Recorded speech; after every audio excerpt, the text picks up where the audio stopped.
Welcome to the Magdalene Voices, giving voice to those silent for centuries through sacred conversations with beautiful, illuminating souls. I'm your host, spiritual business coach, mentor, catalyst, and facilitator, Maria Estella. I serve experienced, soul driven, heart based spiritual entrepreneurs, business owners, Magdalene's Rising, and radiant beings just like you with the expansion and growth of yourself and your business, aligning you with your deep inner truth, bringing to life that which you're here to birth, and supporting you in expressing your soul's divine purpose through your being and your doing in this lifetime. If you haven't already, I highly encourage you to join my newsletter to stay connected and updated. You can do so on my website, mariaestella.com, where you can also find previous episodes and their show notes. And if you have ever wondered about your Magdalene connection and calling and whether you are a Magdalene, I invite you to download the free Magdalene blueprint I've created for you. Go to mariaestella.com/AYM to get it. Also, if you're a soul-driven, heart-based spiritual entrepreneur, check out my show and podcast, The Spiritual Business with Maria Estella. It's designed to inspire you, empower you, guide you, nurture you, and activate you. Find it on YouTube as well as everywhere podcasts are being broadcasted, or click the link in the show notes. Today I am joined by Krishna Rose.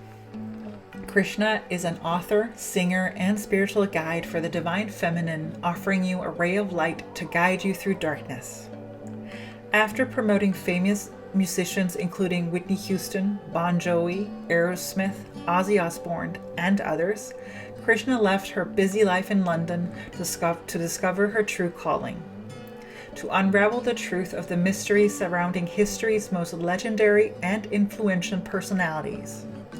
In her quest, she became aware of a highly protected, confidential story, and arising out of her investigation and discoveries, the idea for a woman in red, Magdalene Speaks, was born.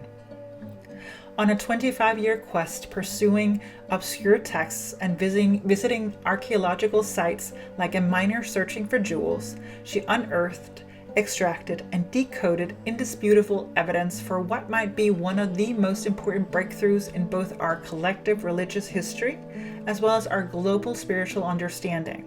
Translating and piercing together simple truths which are woven like fine threads of gold throughout her debut historical novel, Woman in Red, Magdalene Speaks, Krishna throws light on the darkness of many untruths which have been glossed over for centuries.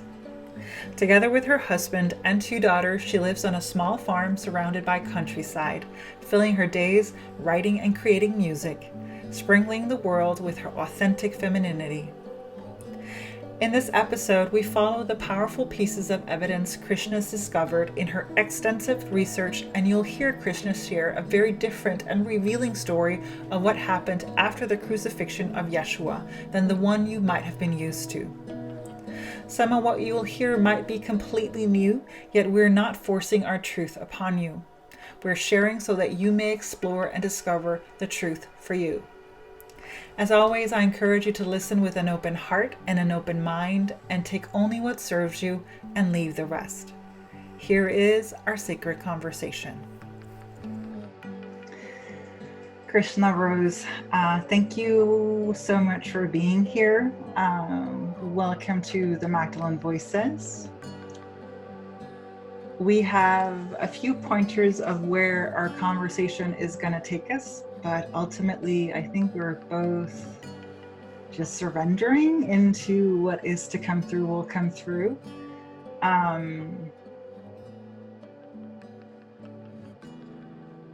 As we have started recording, I feel this deep sense of calm and like love, like there's a deep, deep love that is just somehow starting to pour through. I'm hoping that that will be felt by those who are listening. As always, I encourage those who will be listening or watching to take what serves them and leave the rest. We may bring new truth to light that might not sit well with everyone, but it is for us to shine a light on that which comes through us. And so that's what we're here to do. I want to start by asking you, because I know you just briefly touched upon it before we start recording, how you actually came to, I don't know if it's the path of Yeshua and Mary Magdalene or what it is, but would you start us out by telling us what happened? How does where you're at now, how did that start out? Well, it's been a lifelong journey, starting when I was 8 years old. My father and my father's family is from a long lineage of Brahmins who live in Kashmir, in the town of Srinagar, actually. And Srinagar, Kashmir, is actually where the Jesus tomb is. Um, and I was taken there when I was age 8. And I just remember, and I'm not a Christian, my background is not Christian, it's not religious, I didn't come from a religious family at all. Mm. And here I was standing in front of Yeshua's tomb, just astounded. Okay, how is it that I've come to this place? It felt very holy, very sacred. At the top, there's a facade, like there's a coffin at the top. That's not actually where his body is. His body is down below, facing east to west, which is the Judaic um, burial, is to be east to west, whereas the one up the top is Muslim. It's north to south. Mm. I was taken down below. My uncle was the head minister of Kashmir in government, so I was very fortunate. I had a lot of exposure to a lot of things that perhaps most people wouldn't be exposed to from very young. Mm. I was standing in front of this tomb thinking, well, how is it that Jesus has come to Kashmir? I thought he floated off on a cloud after the resurrection. Yes. And I remember my little 8-year-old brain just being really confused. Well, I think that was probably the beginning of me wanting to know what happened next. Yes. So then after a series of, reading different books, I understood through Christianity, through the Bible, that Jesus, after resurrection, he resurrected, comes back to life, and then floats off on a cloud. And it didn't sit right with me. Why would somebody go to that much difficulty, allow himself to be crucified, to spend all this time preaching these amazing things, allow yourself to be crucified, and then you rise from the dead into a crippled body in absolute agony to only go float off on a cloud and disappear? It didn't make sense to me, not understanding and knowing Jesus how I felt I knew him. Yeah. So I set about studying, okay, so what could have happened next? So, but the first thing is that the prophecy from the Jews and from the Romans was there were many boxes that needed to be ticked for someone to say they were the Messiah. Yeah. And Yeshua, he ticked all of the boxes except for the last one, which was that after resurrecting, he would have had to have gone on to find and preach to the lost tribes of Judea.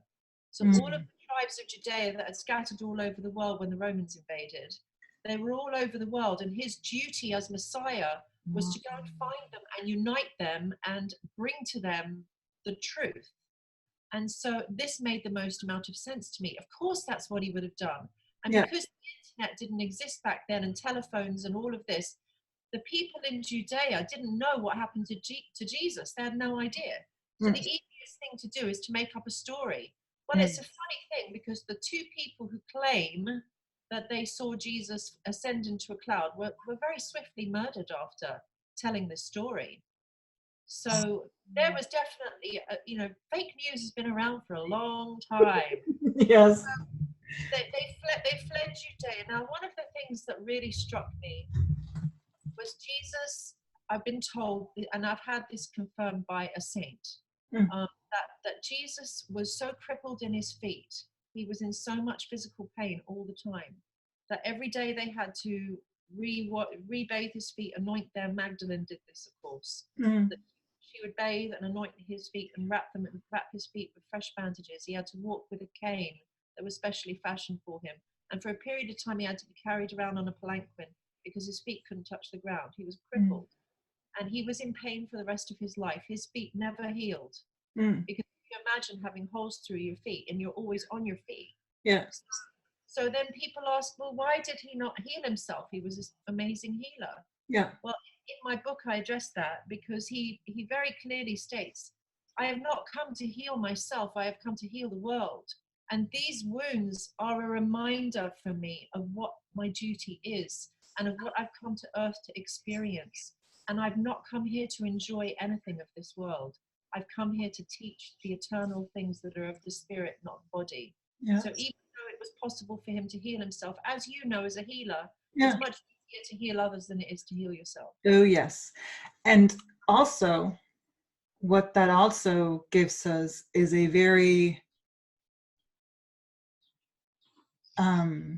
beautiful example of how someone can be quote unquote crippled and heal, and a healer can be a very powerful healer that you're not dependent on your physical body, because many will throw out the idea that anyone who's crippled or handicapped or like anyway disabled, I don't like the word disabled, but that they cannot be healers or preachers or wisdom, like carriers of wisdom and truth.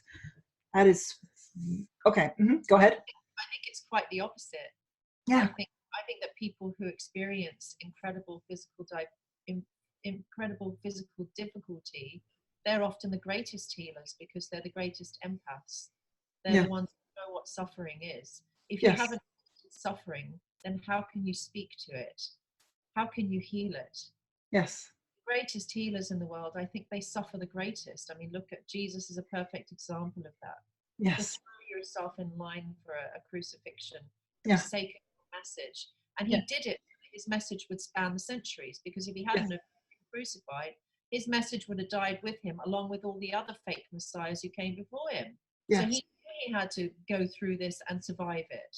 Yes. So, yes. And something that I've also found, and that's something that I've been, I don't know if I've been conflicted. I don't know if conflicted is the wrong word, but what I've found is that the more I work with it, like on myself within, the bigger my heart becomes, and the bigger sometimes the pain for the world also becomes. Sometimes when you're struck by what's going on in our world, it can be very painful. Very. Yeah. So very. I think the answer to that, as an empath and as a healer, is that we see these problems that are going on in the world, and where does it begin? Where does the change begin? So the first thing to do is to change the self, is to work on yourself, is to transcend. And my spiritual teacher always told me this: you can't give anything to anyone unless you've received it yourself. So the first thing to do is to really work on transcending the material nature, transcending over our habitual our habits that create the problems that are dragging our energies down. Yes. So I'm actually in the process of creating an online course on the seven sins and seven virtues, and how do we actually look at we've got the seven energy centers in our bodies, the chakras, and each one of these seven sins correlates to one of these chakras. And in its negative state, it manifests as sinful mentality or faults. Whether it's fault-finding, pride, whether it's greed, whether it's envy, no matter how it is, and everybody's got it to varying degrees. And the way to heal these things is by replacing them with the virtues. So how do we do that? What is the practical application of how we do that? So I'm working on creating something that will practically help people to raise above these lower natures, because until and unless we transcend, we're not of help to anybody. Now, once we transcended, once we can raise our vibration up, which is what I really feel Magdalene is calling us to do right now, is that when we arise as these powerful women that we're trying to become now, and we become authentic voices of the Magdalene or of Jesus, that at that point, our prayers, in fact, our very presence on earth, has the power to heal all problems. Everything can shift from that consciousness. But we have to do the work. Oh yes. Yes, that's what's in line. One of the things you mentioned is that you're not a Christian, and you're not a Catholic, or you're not religious in any sense. And I think that there's a lot of people that resonate with that. I'm born in a Protestant country, so by virtue of the country, I was quote unquote, I am quote unquote a Christian. I wouldn't consider myself a Christian. I left that church years ago now because I didn't believe in what they were preaching, and still don't. But I just want to highlight that I think that there's a lot of people, whether they are within a religion or not, that actually, because I see that there's a lot of people who actually come to Jesus or have come to Jesus's moments where it's like what you described is like, I'm not a Christian, I'm not religious. Why is this happening? Why would you say that is? Why would you say that he speaks, and we will get into the Magdalene later, but why do you think that is, that he speaks to people of no religion? I think, the soul within is yearning for something that is not of the temporary nature. Mm. We're not satisfied by the things of this world. Mm. We want more. So the beings of eternity, those people, the saints and the prophets of old who have transcended this world, they're always sending messages through helpers to this world to help us to realize who we are in relationship to the divine. Mm. The divine is God or goddess or both, as Mm. it is in my case. Mm. And religion has its uses. It's been a wonderful tool for certain types of people. They need a religious structure in order to Yes. not be sinful, as an example, Yeah. to control themselves. But then you see on the negative aspect of it, you've got people who are priests who are buggering little boys. So Yes. you've got that diversity going on, that despite all the lessons on sin and virtue within the Catholic Church, we still have these problems going on. And how I see it is that we're all human. Yeah. Whether someone is a priest or a normal human being, it doesn't make any difference. We all have the same diseases to different varying degrees. And until we all transcend these diseases, none of us really can claim to be a priest or a priestess on earth. No.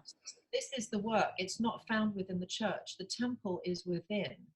And you can be part of any religion, any faith at all. You can be part of many faiths even. So long as you recognize that your soul and its connection to the divine, however that manifests for you, that is what you're here to taste. And that is the fount from which we want to drink, because that's where we get sustenance. And without that, we're miserable. Yes. We have depression, we have anxiety, we have suicide, we have all these terrible things going on in the world. And it all comes from not understanding where we have to go for our sustenance, for our pleasure seeking. It's not through these eyes and these ears and this mouth. It's not through the genitals. It's not through physical touch. That's a temporary, fleeting pleasure. The real treasure is found within.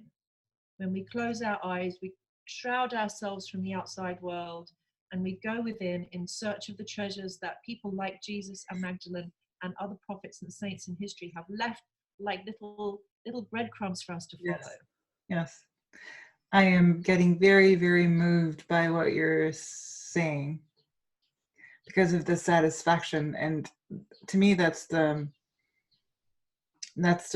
place that you're speaking about. That's the place that I've found the ultimate satisfaction. Like I've not found a word that really describes other than like satisfaction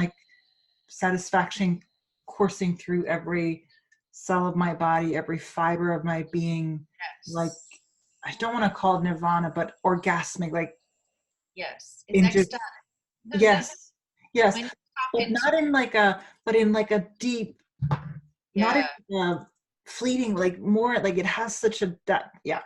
So so thank you for it has a sweetness to it. Yes. It's love. Yes. We want reciprocal love, and we're looking for it in all the wrong places. True. Because all of these relationships that we see in this world, they're all fleeting. They're all temporary. Every one of us is going to die, and we're the ones who are grieving. Yes. The people who are left behind. Yeah. And the only answer is to make relationships with people who are eternal, so that we may too become eternal and attain that love and receive that love and that eternal love that we're looking for, that's non-changing, that's not going to end in grief. We all want that. We want those permanent, loving relationships. Yes. That's what we need to develop. And that Yeah. comes through our prayer, through our meditation, our spiritual practice, whatever the faith is. Yes. Something else you said that I noticed was you said how I know Jesus. And again, that's something else I want to highlight, because I also think that I hear this from so many people, and I just want to emphasize that we can all know Jesus, like how I know.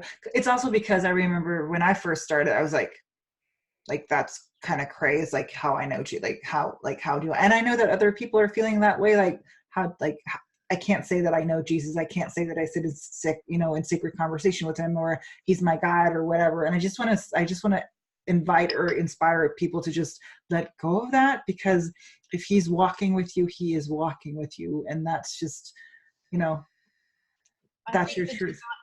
I think the divine walks with us in many ways, Yes. and Jesus or Yeshua or Jeshu Yeah. is one of the manifestations by which the Lord has called us forth. Yes. And the relationship of the divine to the human, to our divine soul, is not in a box. It's not something that is controlled. It's like a crooked river that just it flows where it will, where it needs to go. Yeah. So wherever the inspiration comes from, I think it's a beautiful thing. If somebody feels that connection to the divine in any way, shape, or form, then I'm all for it. Yes. It doesn't have to look any particular way. Go for it. Yes. You also mentioned Jesus's tomb, and you mentioned Kashmir and India, which is another or a different take from what we've been quote unquote told for centuries.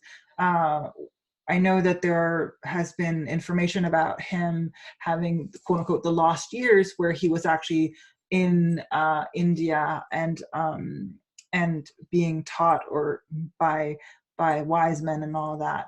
But you're saying that after the resurrection, that's actually where he went. Like, can you share more about that? Yeah, sure. So when he was 13 after his bar mitzvah, you have to remember who Jesus was. He was a Davidic king. He was born as a Davidic king. He was both the Prince of Judea and of Rome. He was the respected one. The three kings who came from the east, they came from different kingdoms of India. These kings, they all had astrologers who would tell them, okay, now you should go on holy pilgrimage, and this child is going to be born under this star, and you should give gifts to the mother and to the child, because it will bring you great spiritual merit if you do this. So the three kings came, they met the family of Jesus, of course, the mother and Joseph. So when he became of age at age 13, this is when the true education begins, age 13. The man has to become a boy. The boy has to become a man. Yes. Oh, it could be the other way around too. Yes, yes, it could. Become innocent, Yes. So Mother Mary, she wanted her son to have the greatest education possible, to prepare him for his messianic destiny. And one of these kings was a king of Orissa, which is a region towards the southwestern part of India. And there's a very famous temple there, which has been there for many hundreds of thousands of years, called the Lord Jagannath Temple. And it's where Jesus went to study. And he learned with the greatest saints and prophets and all these holy people in India. Now, of course, Jesus being Jesus, after a time, he became endangered in this place, in fact. And what the evidence is showing is that the Brahmin priests, they disliked that Jesus was preaching to the regular people on the streets, the poor people, the malechas, as they call them over there, the Sudras. There was a class system during that time, and really they only allowed the kings and the Brahmins to communicate about spiritual things, and everybody beneath that ladder were basically left out in the cold. They just had to give their money, So Jesus was out there as he is. He would go out there and preach to the people who were sweeping the ground outside, Yes. And they put $1 on his head, basically, that anybody who kills him is going to get this amount of money. So his life was endangered. He fled this part of India, and he went to a couple of other places where he studied for a little longer, maybe about another year, and then he returned to Judea, becoming the Messiah. He was ready for his messianic mission. Yes. Now, after the resurrection, obviously he couldn't remain in Judea. Caiaphas and the Sanhedrin and the Pharisees, they would have captured him again and killed him all over again. Yes. So fleeing Judea had to happen. So Joseph Arimathea, who was, I say that he's Mary Magdalene's uncle. Yeah. That Joseph Arimathea was a very wealthy tin miner from Cornwall, from England.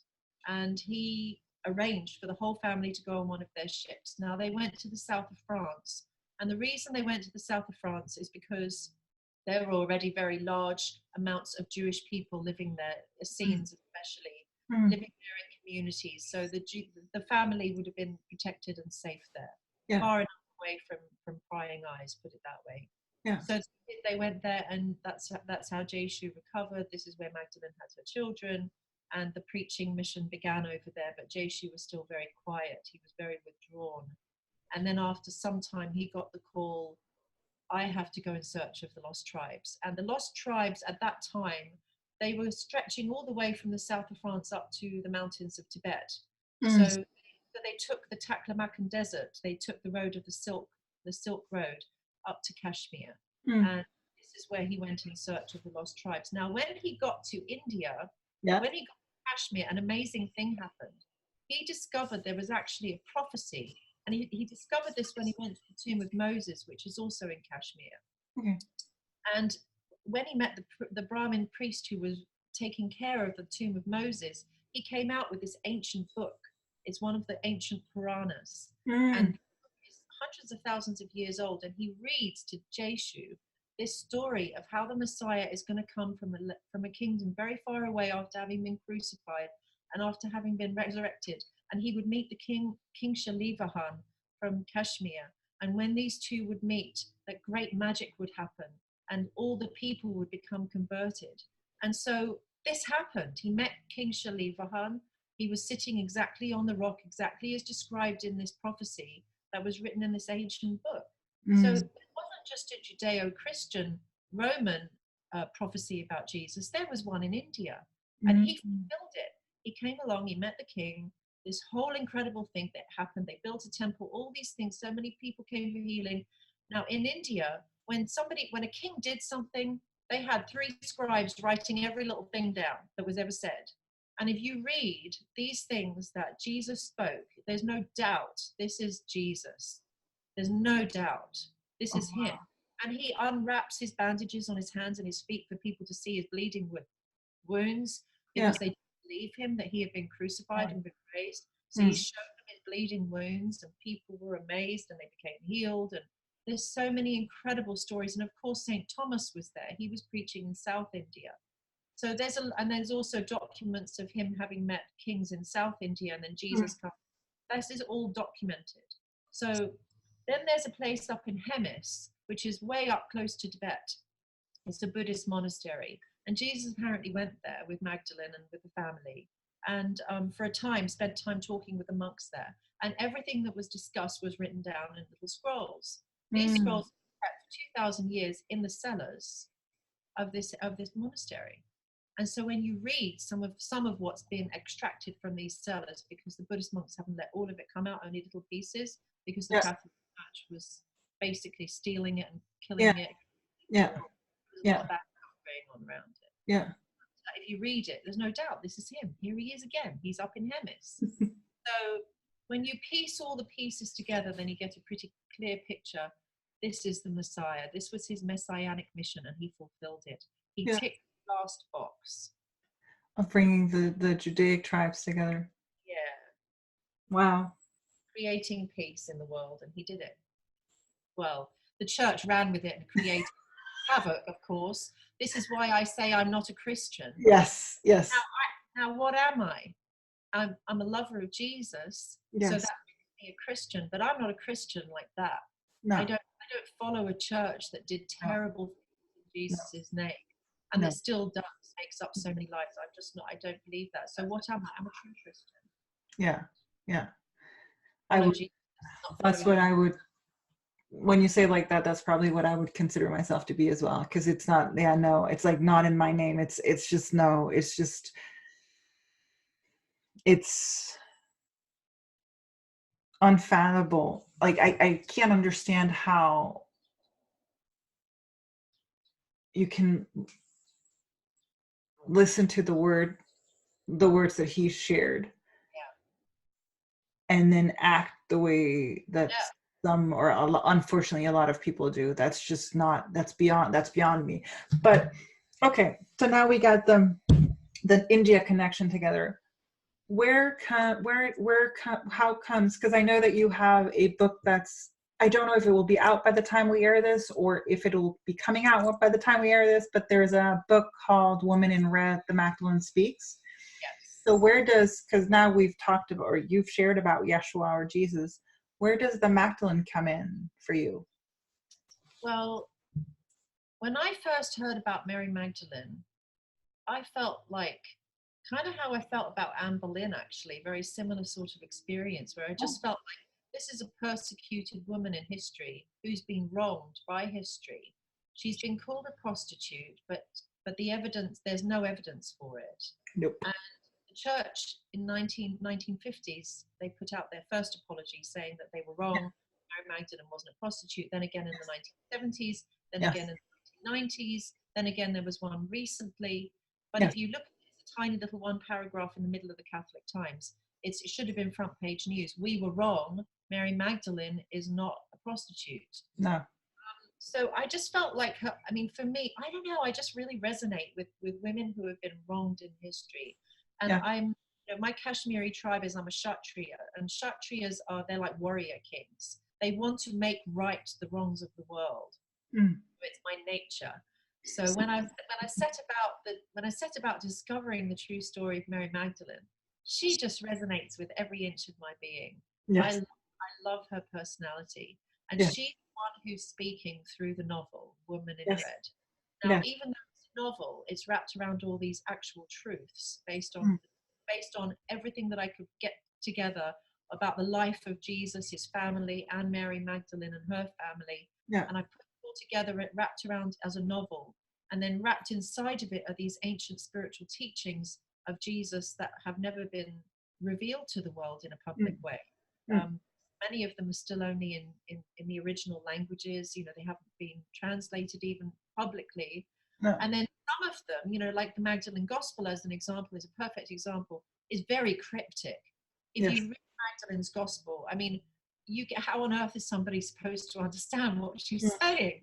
It's so difficult to understand. So I spent about maybe 5 years with the Magdalene Gospel, just meditate, like as I do my own prayer and meditation in the morning, looking at the books, just looking at one verse of her Gospel, and then praying over it, and praying for a vision. What is she trying to communicate? Because there's many words that have been taken out, there's pages that are missing. So I wanted to fill in the gaps and then present it in a language that is easy for anyone to understand, that you don't have to be a scholar to understand what she's saying. And I just feel utterly, overwhelmingly blessed because I was given the vision of what was missing and what she was trying to communicate, and it's in my book. So this will be the first time really that Mary Magdalene's Gospel, I think, is being presented in a full way, in a readable way, that people are going to be able to go, oh, that's what she meant, I get it. And its actual practical applications. How do I apply these high spiritual truths to my actual physical life? And so it's very, very profound. So I don't really know what my relationship is with these people, but writing the book was like, it was just amazing. I felt like I was there from beginning to end. I felt like my third eye opened up and I was there with them, and I was hearing Jesus speak, and I was writing what Magdalene wanted to say, and I was experiencing what Magdalene was experiencing around him and the family, and all the different characters. Mother Mary is a very key figure. Joseph Arimathea is a very key figure. The children of Sarah is a very key figure. Brother James, all these characters who we know nothing about, they really come to life. So I feel like it was a divinely inspired oracle book, really. I opened myself up to it, and then the oracle of the divine came through me. And I would literally sit here shaking all over and crying quite often while I was writing the book, because I just couldn't believe what was coming through me. It was so beautiful. It was just a very blessed experience all As around. you were speaking, I can see it. I can see the story. I can see you being there in the story. It's very profound. Um, Yes, very I, profound. I'm very excited for everyone yeah, to I went to because the gospel, it's called the Berlin Codex something something. It just has a number, and I think I've shared this before because I went to Berlin about 2.5 years ago with a dear friend of mine who's a who also has an interest in the Magdalene stories or the Magdalene lineage. And we went, and it was such an interesting experience because you walk through this museum. First of all, when we asked one of the guards, like, where's the Magdalene gospel? And he was like, he had no idea what we were talking about, like, at all. And then you walk through these halls, and I remember walking through, they have one of the busts of Nefertiti. And so there was a bust, like there was a room just designed for her bust and with lighting and everything. And then you enter the next room, and it was these long um, dressers, like with glass on top, or monitors, like with glass on top. And then it was not even on display. You had to press a button for the drawer to come out and for you to then be able to see it. Wow. And we were just standing there looking, and it felt like, because when you go to the Louvre, the Mona Lisa, she's like, you can't miss her unless, like, because there's like people, but it felt like such a revelatory experience, just standing there looking at this gospel that is so hidden, so not treasured, so not anything in the world. And I think we were just struck by that. And I wonder. Isn't that true though for everything of the divine feminine and our modern? Yeah. I mean, last 2,000 years. You see, the thing Yeah. I think the thing about Mary Magdalene that really struck me is that the church, in its beginning phrases, what it did was it removed Mary Magdalene from the story, Yes. calling her the whore, Yes. because really she was married to Jesus, and Yes. the evidence is overwhelming for them having been married. Yes. And a Davidic king, Yeah. a Davidic messianic king, would Yes. not come to this world and not make heirs. I'm sorry, no way. Oh. It would have been part of his messianic mission to have heirs because he was also a bloodline king. Yeah. What does the king do? King makes sons. Yeah. Most important thing is to have a son. Yeah. So they definitely were married and had children. So that's first of all. So okay, so they set her aside. But with her, they set aside all goddesses. Yes. And the only woman that was ever left being revered was Mother Mary, Yes. as the Virgin Queen. Now, why is that? Yeah. It's because during that time period, everyone was worshipping the Virgin Isis. Queen was the Virgin Queen, and her son was Horus sitting on her lap. Yes. So the way that the apostles, especially Peter and Paul, the way they preached to the pagans, to the people who across the board, was what they said. Mother Mary is the reincarnation of Isis, and Jesus is the reincarnation of Horus. Yes. He's the Son of God. She's the Queen of Heaven. Yes. And this is how they superimposed and made everybody suddenly switch to Christianity in the early days. So the only woman we have is this infallible woman who's basically never had sex. Although Mother Mary, between you and me, she has 5 marriages. Yes. Yes. Okay. I don't know how that quite worked out. But No. it doesn't matter. These No. things are material. It doesn't matter. Is Mary Magdalene and Jesus married? Was Mother Mary a perpetual virgin? Yeah. These things aren't what they came to earth about. No. What they came to earth to give was the message of the kingdom which is within us. Yeah. Withdraw from our senses to find peace. And this is the message that we're all hankering for our senses to be fulfilled, and we're trying left, right, and center all day long, being distracted by so many different, especially now in our modern society, it's non-stop. Yeah. And we're bombarded with pleasures that we're trying to fulfill, and all we find ourselves is with more lack of unfulfillment, and craving becomes the new peace. We're craving things instead of being peaceful. So never, I mean, I see Jesus' teachings now as being more potent now than they were even back then. Yeah. Because if you apply what he's teaching, then, you know. And again, for me, the word is satisfaction. But you speak to one of the things that are so important, or I find to be so important, because I think that for quite a number of years, and even still today, there's this, but I've been saying this for years now, that people get hooked on or hung up Yes. on the lineage, on the physical appearance, instead of the words, like instead of the message. It like, yeah, what you just said could have been me saying that. I'm like, yes, because it's not about the specialness. It's not about the special children. It's not about the special whatever. It's about the message. It's about what it can teach you, what you can get from it, how you can be brought back to yourself through it. So yes, that's such an.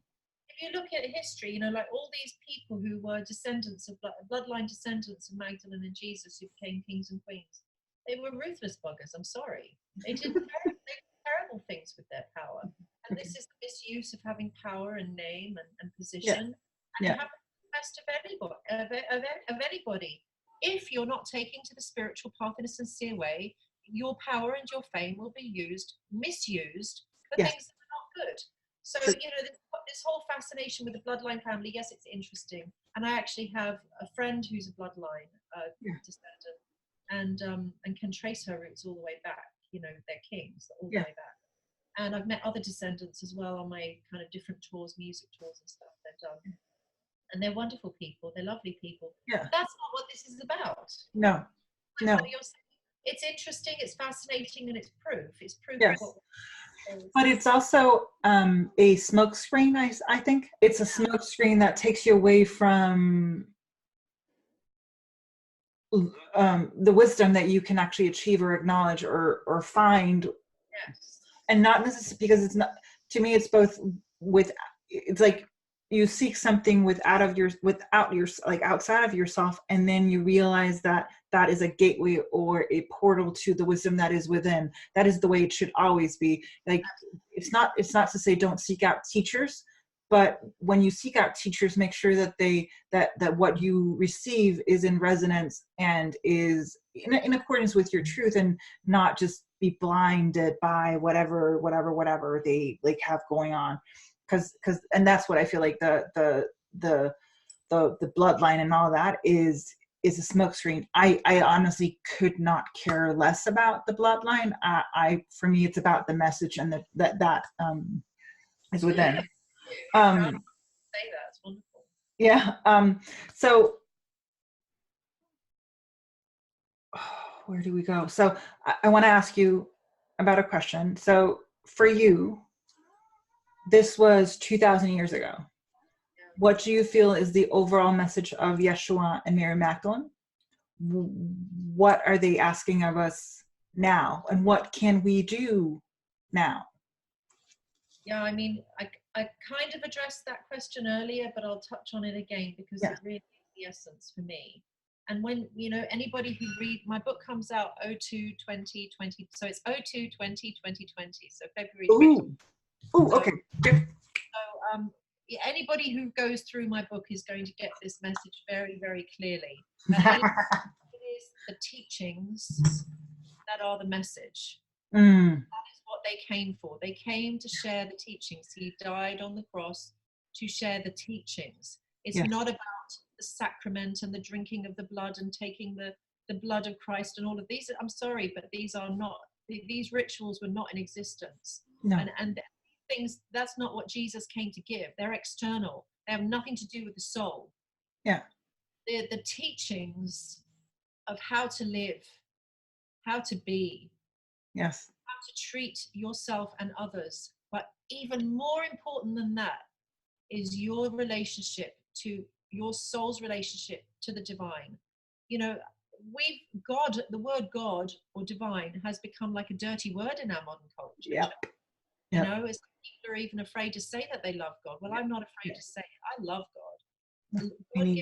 God gives me so much more than any human being has ever given me. Yes. He gives me the love I need. He gives me the shelter I need.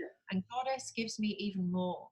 Yes. For me, the Goddess is everything that is beautiful and pure about femininity. And my relationship with her is profound. Yes. And when I have gone to her with my needs, she always fulfills them. Like Jesus said, ask and ye shall receive. Well, sometimes I feel like God doesn't always want to give us what we're asking for. And I think the reason being that it may not be for our highest good. Yes. Goddess understands. She understands what it's like to be a woman in this world. Yes. Because we can talk to her and she understands, what it's like to be a mother, what it's like to be heartbroken, what it's like to be let down. She's got a very, very soft heart. So when we develop our relationships with the divine, with a god or the goddess, or both, like in my case, then all blessings are open to you. And so I really want to encourage people to develop their relationships to the divine God and goddess within by whatever means, whether it's through prayer, whether it's through mantra, whether it's through meditation and yoga, whatever it is that they want to use. I pray every day, and I spend between an hour and 2 hours a day praying every day. And I use mantra, I chant over and over again. And this gives me peace, using the holy names of God and goddess.